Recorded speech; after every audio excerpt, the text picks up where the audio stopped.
Primeiro Fórum sobre Gás Natural discute alternativas para impulsionar setor que tem alto potencial de expansão, mas está preso nos impasses políticos. Encontro aconteceu na sede da Aspasec, que representa cerâmicas e depende do combustível para toda a produção. Incêndio que destruiu o Museu Histórico completa 7 anos hoje e restauração ainda não foi concluída. Verbas foram liberadas, projetos definidos e entrega já passou por várias datas. Hoje é dia do quadro Previdência aqui no Rio Claro Notícias e você pode participar. Ligue pra gente, 21 11 7000. Nutricionista orienta sobre o uso correto do adoçante para substituir o açúcar. Há vários tipos e quantidade faz toda a diferença. O Rio Claro Notícias desta terça-feira começa agora.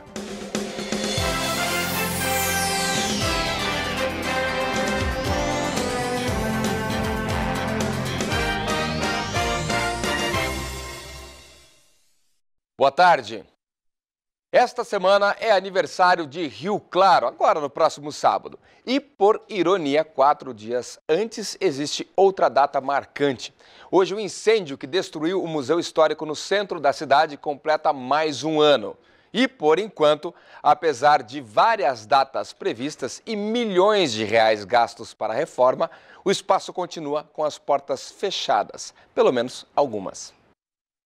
A recuperação do Museu Histórico e Pedagógico Amador Bueno da Veiga segue em passos lentos. É possível notar que falta ainda muita coisa a ser finalizada na reforma. Salvo alguns detalhes, dá até para voltar a ser cartão postal, mas a principal tarefa de um museu está longe de ser cumprida novamente. O prédio começou a receber pequenas melhorias por volta do ano 2000, mas sempre naquela. Porém, a série ganhou o tom dramático há exatos 7 anos. No dia 20 de junho de 2010, o prédio histórico foi consumido pelo fogo. Do solar da Baronesa de Dourados, datado de 1863, sobraram apenas as paredes e parte do acervo que estava guardado em outro local. A partir daí foram datas e mais datas. Verbas, 4 milhões, depois 1,5 milhão, e o que se vê é um cenário que remete à desolação. Se não bastasse isso, a restauração também se cercou de lendas. Por anos, a prefeitura justificou a morosidade aos detalhes de alguns aspectos da fachada, como o forro e as janelas. Fácil não se impressionar. A conclusão da obra foi prorrogada mais de uma vez. A última data de entrega foi 18 de novembro do ano passado. Meses depois, nós já conseguimos entrar, mas é só porque o portão já está aberto mesmo. Aqui do lado de dentro, pelo menos no pátio, é possível notar muito descaso com o local. O entulho é variado, tem resto de obra, tem lixo doméstico, outros tipos de lixo, e o mato está muito alto aqui ainda. E o pior de tudo, assim como nossa equipe que veio aqui mostrar o lugar, muita gente pode entrar, só que com intenções muito piores. Uma das coisas que mais prova o descaso com o museu é essa madeira queimada. E nos dias de hoje, com tanta confusão na política e na economia, um pensamento parece certo na cabeça das pessoas. Uma obra tão cara, ficar parado tanto tempo e não poder fazer nada, nem decidir o que vão fazer. É um desrespeito com a população, né? Porque gastou um dinheiro e não está parado aí. Tem madeira queimada ainda lá dentro e não termina essa obra, eu acho que é errado, né? Bom, nós entramos em contato com a prefeitura, que informou o seguinte, que as obras de restauro do Museu Histórico estão sim em andamento e neste momento estão sendo feitos o sistema de combate a incêndios, ainda bem, né? E o acabamento em portas e janelas, além da finalização do assoalho. São serviços realizados por profissionais especializados, por isso tem a demora também, segundo a nota. Ainda a informação que veio da prefeitura é que trata-se de uma obra em curso, portanto é normal que exista entulho no local e a limpeza geral da área será providenciada quando esta etapa do restauro for finalizada. Porém, nenhuma data, nenhuma nova previsão foi passada para a nossa reportagem. Bom, ontem, uma das principais entradas da cidade ganhou uma nova paisagem. Crianças das escolas públicas de Rio Claro, de uma escola pública de Rio Claro, melhor dizendo, participaram aí do plantio de palmeiras imperiais. Os alunos da Escola Municipal Luiz Martim Rodrigues Filho, vencedora da gincana ambiental realizada pela Prefeitura, participaram do plantio. Cada palmeira recebeu uma placa de identificação com o nome de uma criança. Foram 122 palmeiras imperiais que agora fazem parte do canteiro central da Avenida Castelo Branco. A ideia, de acordo com a Secretaria de Agricultura, que distribuiu as mudas, foi envolver o crescimento da planta com o desenvolvimento da criança que deu nome a ela, além da participação de professores e funcionários da escola. O assunto agora é Previdência. Oh, assunto difícil, todo mundo desesperado com mudanças que vêm, não vêm, acontece, não acontece. E comigo aqui, o André Toledo, ele que é assessor previdenciário, vai bater um papo com a gente e tirar a sua dúvida. Muita gente já mandou aqui. André, obrigado pela presença mais uma vez. Viu? Eu que agradeço, estou sempre à disposição. Vamos lá. Marco Antônio, do bairro São Miguel. André, ele pergunta o seguinte, ele aposentou com PPP, depois eu vou pedir para você, eu não sei o que é PPP, de valor menor. E agora o PPP foi atualizado. Pode procurar o INSS, ganha a causa, pode recorrer para atualizar o dele também?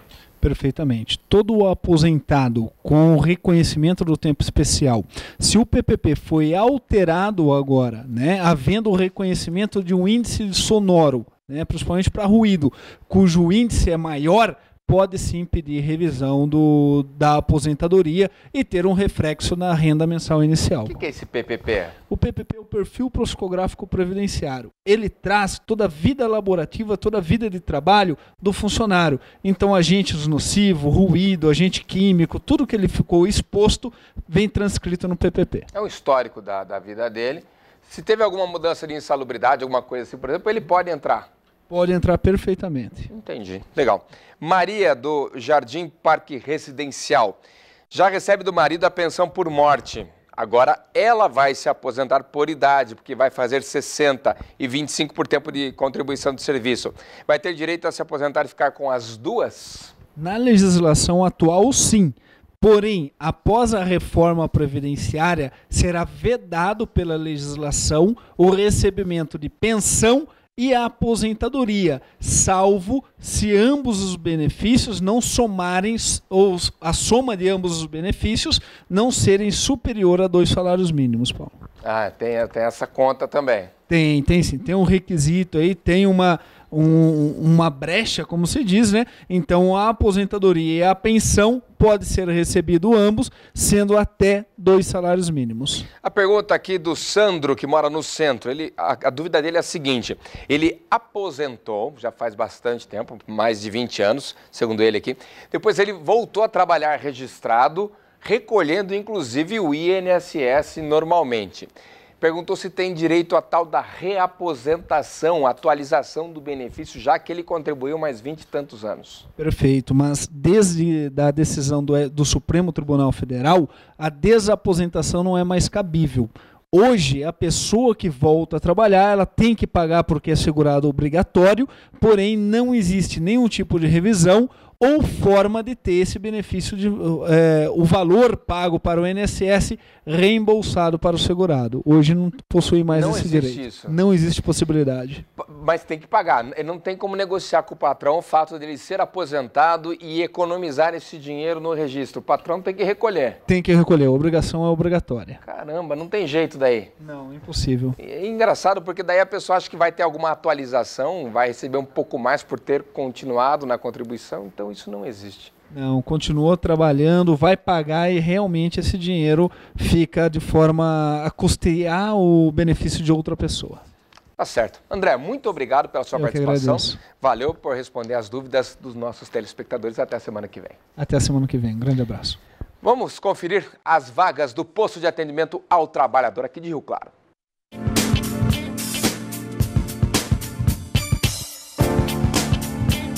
Há vagas nesta terça-feira para auxiliar de cozinha, açougueiro, costureira, enfermeiro, instalador hidráulico, mecânico de empilhadeira, montador, serralheiro, soldador e vendedor interno.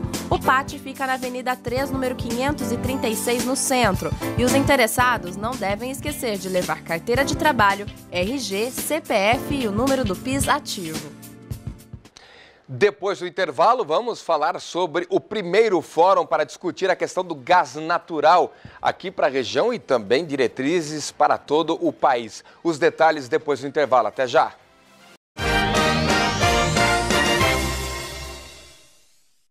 Mudança no clima hoje, hein? Fernanda Maestro traz as informações.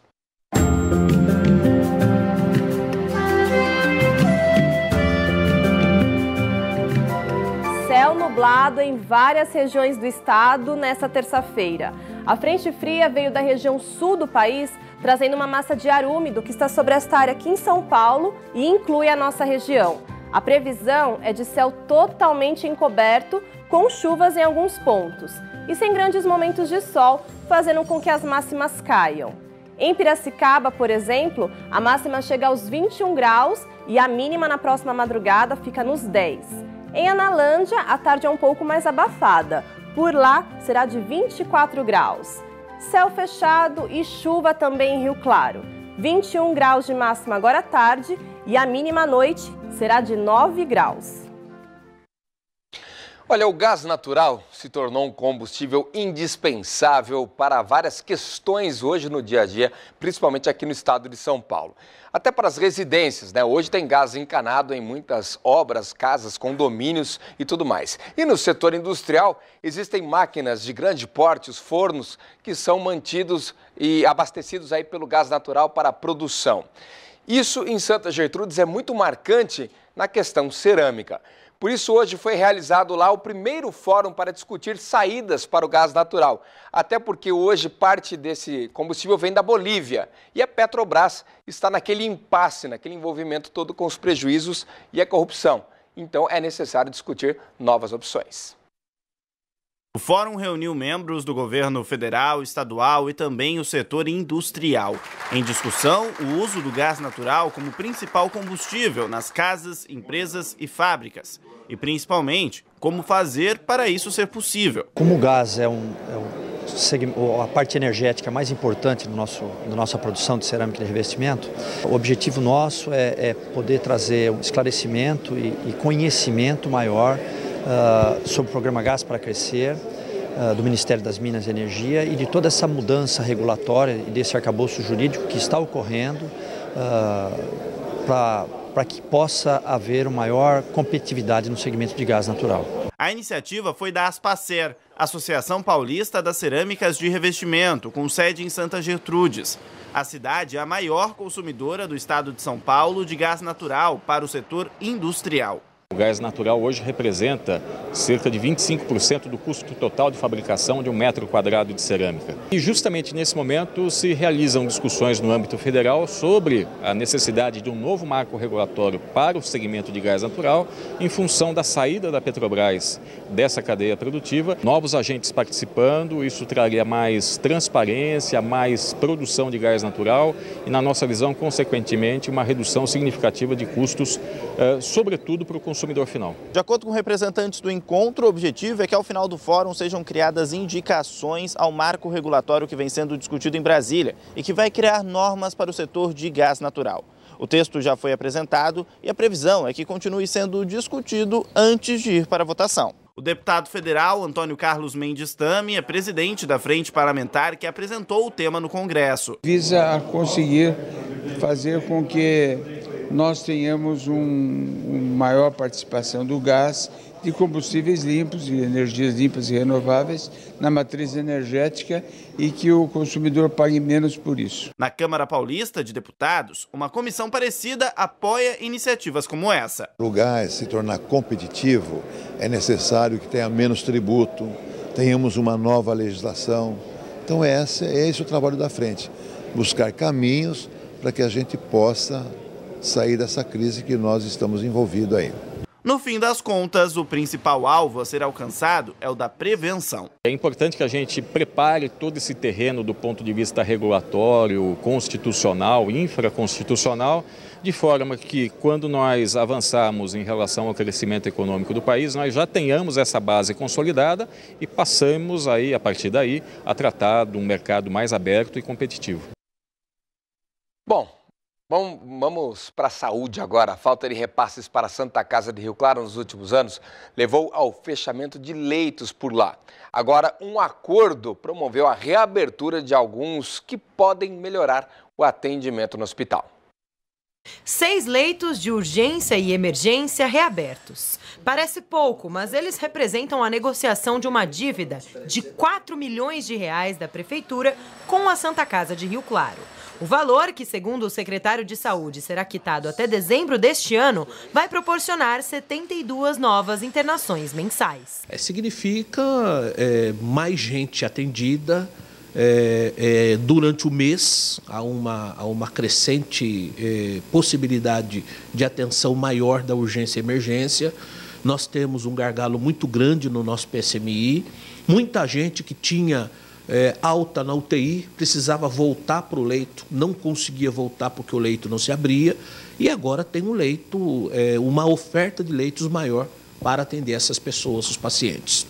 Mesmo que estes novos leitos representem uma melhora na situação, o número ainda é insuficiente para atender a demanda. A Santa Casa de Rio Claro é um hospital de referência para 260 mil pessoas da região e oferece 70 leitos. A quantidade é considerada pequena. As nossas UPAs, tanto a UPA da Avenida 29 quanto a recém-reconhecida UPA do Cervezão, acabam se tornando gargalos muito complexos em razão da baixa oferta. Então, o nosso trabalho tem sido no sentido de estabelecermos com o hospital uma relação, um fluxo administrativo, financeiro, inclusive, para aumentarmos esse número que é verdadeiramente insuficiente. Para o secretário, a solução pode ser uma parceria com hospitais privados da cidade. Estivemos reunidos essa semana com a diretoria de um dos hospitais. Eu visitei a convite de outro hospital da cidade, as suas dependências, fui muito bem recebido pela sua diretoria. Esse trabalho está sendo finalizado, no meu entender, até o próximo final de semana, da semana seguinte, nós já teremos isso resolvido. Bom, nós tentamos também gravar uma entrevista, visitar a Santa Casa, para saber também o lado da Santa Casa sobre a reabertura dos leitos e também o pagamento, a negociação dessas parcelas em atraso, mas nós não tivemos sucesso. Em nota, a assessoria de imprensa da Santa Casa informou que o pagamento das dívidas acontece agora, né, do meio do ano, né, até dezembro, uma parcela acho que já foi inclusive em maio, né, com o objetivo de ampliar o atendimento no hospital. Essa foi a manifestação oficial da Santa Casa. Depois do intervalo, vamos falar sobre a questão do consumo do adoçante. Muita gente prefere em relação ao açúcar, mas daí coloca um monte, aí a quantidade pode fazer mal do mesmo jeito. Os detalhes já depois do intervalo.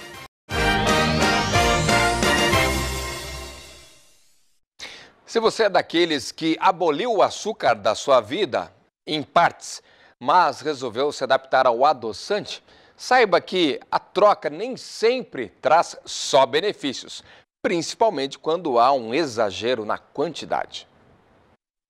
Estava um pouquinho acima do peso e como eu fiz o curso de nutrição, né, eu decidi que estava na hora de colocar algumas coisas em prática e aí optei por tirar o açúcar e reduzir algumas outras coisas para ajudar nesse processo de emagrecimento. O desejo da Letícia é o de muita gente e a forma que ela escolheu para emagrecer também é comum, diminuir ou até cortar o açúcar. E aí vem uma opção, o adoçante. 2 colheres de chá de açúcar refinado tem por volta de 32 calorias, enquanto um sachê com a mesma quantidade de adoçante tem apenas 3. As opções são muitas e as prateleiras de adoçantes nos mercados crescem a cada dia. E aí, no meio de tantos produtos e rótulos, o consumidor fica confuso. Qual é a melhor opção? A Anvisa liberou 7 tipos, mas a escolha não é tão simples, depende de quem está comprando. Segundo esta nutricionista, todos os tipos de adoçantes apresentam algum prejuízo. O aspartame, por exemplo, um dos mais usados, pode agravar dores de cabeça. A sacarina é contraindicada para quem tem hipertensão ou está gestante. Já o ciclamato, usado para cozinhar, apresenta riscos de câncer no trato urinário. O acesulfame de potássio é usado em muitos produtos dietéticos, como refrigerantes daqueles tipo 0, e não é indicado para quem tem problemas renais. A sucralose é uma das opções mais caras, mas não deve ser usada por quem tem alterações na tireoide. As opções mais naturais são a frutose, que é mais calórica, e a estévia, que pode alterar o sabor dos alimentos. São substâncias químicas relativamente novas em termos de saúde. né? E que a gente ainda não sabe os efeitos no nosso corpo. Então, tem vários estudos que falam que pode aumentar o risco de câncer. A quantidade indicada de adoçante usada por dia depende da substância e também do peso de quem está consumindo. Quanto mais açúcar a gente come, mais doce fica a nossa língua. E quanto mais adoçante também. Então, é uma questão de paladar. Quanto menos a gente utilizar o açúcar e quanto menos a gente utilizar o adoçante, melhor. Por isso, a Letícia decidiu ser ainda mais radical. Usa adoçante de vez em quando, mas o esforço é para consumir alimentos sem adoçar. Um exemplo são os sucos. Eu sempre gostei de suco de limão, mas eu sempre gostei de muito adoçado. Colocava de 3 a 4 colheres de açúcar. Mas depois acostumei e agora não consigo mais tomar ele adoçado. Inclusive as minhas amigas, quando experimentam os meus sucos, elas falam assim, não sei como você consegue. Eu falei assim, eu já acostumei. No mercado ainda existem as opções de açúcar misturado com o adoçante para diminuir o número de calorias. E nestes casos as orientações são as mesmas. Não exagerar e ficar atento às contraindicações. E acima de tudo, esquecer a ideia de quanto mais doce, melhor. Porque eu sou a favor de quanto mais natural for a alimentação, melhor. Tá? Então, eu não oriento sempre trocar o açúcar pelo adoçante. Mas um cafezinho sem nem uma gotinha de adoçante sequer fica duro de engolir, hein? Vamos lá. A gente vai falar também de comemorações dessa semana, afinal de contas, é aniversário da cidade.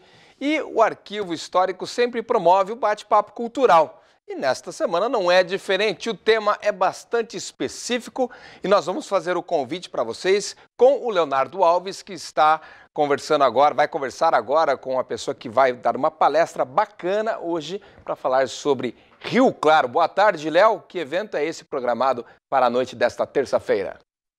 Boa tarde, Paulo. Boa tarde a todos que estão acompanhando o Rio Claro Notícias. Olha, você falou que sempre acontece o bate-papo cultural, né? Essa é a edição de número 114, dá para acreditar? E nada mais justo, então, que no aniversário da cidade, no mês de aniversário da cidade, seja falado, então, dos 190 anos do município. Eu vou conversar agora com a Hélia Jimenez Machado, ela que é historiadora e também presidente do Conselho do Arquivo Público e Histórico aqui de Rio Claro. Hélia, o que o público vai poder acompanhar hoje nessa edição do bate-papo cultural? Todo o desenvolvimento do processo da história de Rio Claro, de povoado à cidade, como se deu pelo entrelaçamento do poder político e do poder religioso, como foi feito todas as etapas pelas quais a cidade passou, de Capela Curada à cidade. Isso a gente está falando então de um período que é até maior do que 190 anos, é isso? Sim. O povoado começa antes, né? O povoado se inicia quando aqui é rota de tropeiros, que vão... Existem poucos registros dessa época, né? Mas a gente sabe que aqui era pouso de tropeiro.